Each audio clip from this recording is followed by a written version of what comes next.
ಜ್ಞಾನವ್ಯಾಪಿ ಮಾದರಿ ಮಳಲಿ ಮಸೀದಿ ಸರ್ವೆಗೆ ಅರ್ಜಿ ಸಲ್ಲಿಸಲಾಗ್ತಿದೆ. ಈಗ ಕೋರ್ಟ್ನಲ್ಲಿ ಮತ್ತೊಂದು ಅರ್ಜಿ ಸಲ್ಲಿಕೆ ಆಗ್ತಾ ಇದೆ. ವಿಶ್ವ ಹಿಂದೂ ಪರಿಷತ್ ಮಂಗಳೂರು ಹೊರವಲಯದ ಗುರುಪುರದಲ್ಲಿರುವ ಮಸೀದಿಯ ಸರ್ವೆ ಕಾರ್ಯವನ್ನು ನಡೆಸಿ ಅಂತ ಸಿವಿಲ್ ಕೋರ್ಟ್ಗೆ ಹೊಸ ಅರ್ಜಿಯನ್ನು ಸಲ್ಲಿಸಿದ್ದಾರೆ. ಇದರ ಪಳೆಯುಳಿಕೆಗಳು ಈಗ ಜ್ಞಾನವ್ಯಾಪಿ ಮಸೀದಿ, ಅದು ಮಸೀದಿಯಲ್ಲ ಮಂದಿರ ಅನ್ನೋ ಥರದ ಅಂಶಗಳು ಈಗ ಬೆಳಕಿಗೆ ಬಂದಿವೆ. ಪೂಜೆ ಆಗ್ತಿದೆ ಮತ್ತೆ 30 ವರ್ಷಗಳ ಬಳಿಕ. ವಿಎಚ್ಪಿ ಸಲ್ಲಿಸಿರುವ ಅರ್ಜಿ ಹೇಳುತ್ತಿರೋದು ಅದನ್ನೇ. ಗುರುಪುರದಲ್ಲಿರುವ ಮಸೀದಿ, ಮಳಲಿ ಮಸೀದಿ ಏನಿದೆ ಅದರ ಸರ್ವೆ ಕಾರ್ಯ ಆಗಬೇಕು. ವಿಶ್ವ ಹಿಂದೂ ಪರಿಷತ್ ಈಗ ಅರ್ಜಿಯನ್ನು ಸಲ್ಲಿಸಿದ್ದಾರೆ. ಸೋಮವಾರ ವಿಎಚ್ಪಿ ಈಗಾಗಲೇ ಅರ್ಜಿಯನ್ನ ಏನ್ ಸಲ್ಲಿಸಿದ್ದಾರೆ ಅದರ ವಿಚಾರಣೆ ಆಗುತ್ತೆ. ಸೋಮವಾರ ನಾಡಿದ್ದು ಇದರ ವಿಚಾರಣೆ ಆಗುತ್ತೆ. ಈ ಹಿಂದೆ ಮಸೀದಿ ನವೀಕರಣ ಕಾರ್ಯ ಆಗಿತ್ತು. ವಿಎಚ್ಪಿ ಸಲ್ಲಿಸಿರುವ, ವಿಶ್ವ ಹಿಂದೂ ಪರಿಷತ್ ಸಲ್ಲಿಸಿರುವ ಅರ್ಜಿ ವಿಚಾರಣೆ ಆಗುತ್ತೆ. ಮಂಗಳೂರು ಹೊರವಲಯದ ಗುರುಪುರದಲ್ಲಿ ಮಳಲಿ ಮಸೀದಿ ಇದೆ, ಅದರ ಸರ್ವೆ ಕಾರ್ಯ ಆಗಬೇಕು ಅಂತ ಕೇಳ್ತಿದ್ದಾರೆ. ಜ್ಞಾನವ್ಯಾಪಿ ಮಾದರಿಯಲ್ಲಿ ಸರ್ವೆ ಕಾರ್ಯ ಆಗಬೇಕು. ನಿಮಗೆ ಅವಾಗ ಗೊತ್ತಾಗುತ್ತೆ, ಸೈಂಟಿಫಿಕ್ ಸ್ಟಡಿ ಮೂಲಕ ಗೊತ್ತಾಗುತ್ತೆ ಇಲ್ಲಿ ಮುಂಚೆ ಎಂದಿದ್ದು ಮಂದಿರ ಅಂತ ಅನ್ನೋದು ವಿಎಚ್ಪಿಯ ಕೋರಿಕೆ. ಹೀಗಾಗಿ ನ್ಯಾಯಾಲಯದ ಕದ ತಟ್ಟಿದ್ದಾರೆ.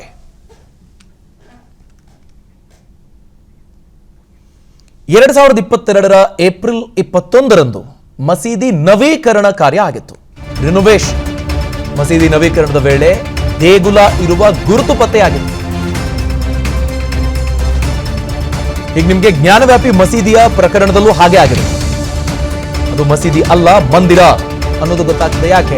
ವಾಸ್ತುಶಿಲ್ಪ ಇರಬಹುದು, ಅಲ್ಲಿ ಸಿಕ್ಕಿರುವ ಏನು ಕನ್ನಡ ಭಾಷೆಯಲ್ಲಿರುವಂತಹ ಲಿಪಿಯಲ್ಲಿನ ಕೆಲ ಅಂಶಗಳು ಬೇರೆ ಬೇರೆ ಭಾಷೆಯಲ್ಲಿರುವಂಥವು, ಮತ್ತೆ ನಿಮಗೆ ಲಿಂಗ ಪತ್ತೆಯಾಗಿದೆ, ನಂದಿ ಪತ್ತೆಯಾಗಿದೆ, ಹೀಗೆ ಅನೇಕ ವಿಷಯಗಳಿದ್ದಾವೆ.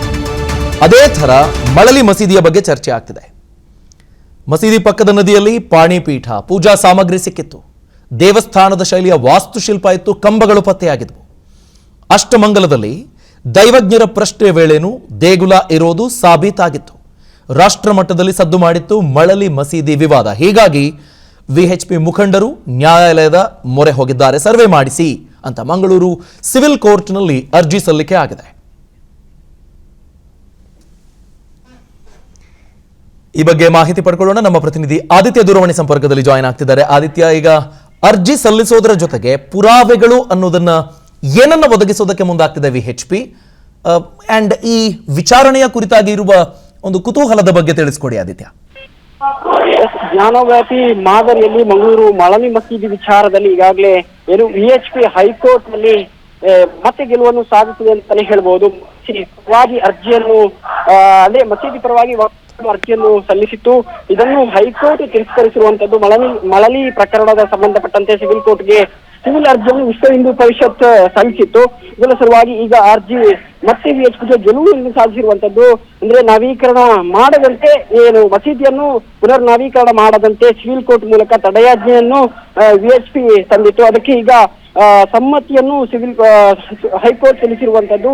ಸಿವಿಲ್ ಕೋರ್ಟ್ ನ್ಯಾಯಾಲಯಕ್ಕೆ ತೀರ್ಪು ಪ್ರಶ್ನಿಸಿ ಹೈಕೋರ್ಟ್ ಮೆಟ್ಟಿಲೇರಿದ ಮಸೀದಿ ಅಥವಾ ಈ ನಿಯಮದ ಪ್ರಕಾರ ಸಿವಿಲ್ ಕೋರ್ಟ್ಗೆ ಅರ್ಜಿ ವಿಚಾರಣೆ ಅಧಿಕಾರ ಇಲ್ಲ ಎಂದು ವಾದಿಸಿದ ಮಸೀದಿ ಕಮಿಟಿ ಈ ಮೂಲಕ ಒಂದು ವಿಶ್ವ ಹಿಂದೂ ಪರಿಷತ್ ಗೆಲುವನ್ನು ಸಾಧಿಸಿದೆ ಅಂತಾನೆ ಹೇಳ್ಬೋದು.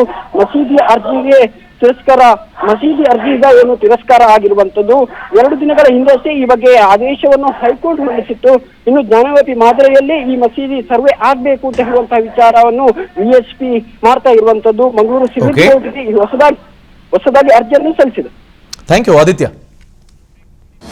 ಅನುಕ್ಷಣದ ಸುದ್ದಿಗಳಿಗಾಗಿ Vistara news YouTube channel subscribe ಮಾಡಿ. ಹೊಸ ಸುದ್ದಿಗಳ ನೋಟಿಫಿಕೇಶನ್ಗಾಗಿ ಬೆಲ್ ಐಕಾನ್ ಕ್ಲಿಕ್ ಮಾಡಿ. ಲೇಟೆಸ್ಟ್ ಅಪ್ಡೇಟ್ಸ್ಗಾಗಿ www.vistaranews.com ವೆಬ್ಸೈಟ್ಗೆ ವಿಸಿಟ್ ಮಾಡಿ. ಅಂಗೈಯಲ್ಲೇ ಜಗತ್ತಿನ ಸುದ್ದಿ ತಿಳಿಯಲು Vistara news Kannada app download ಮಾಡಿ.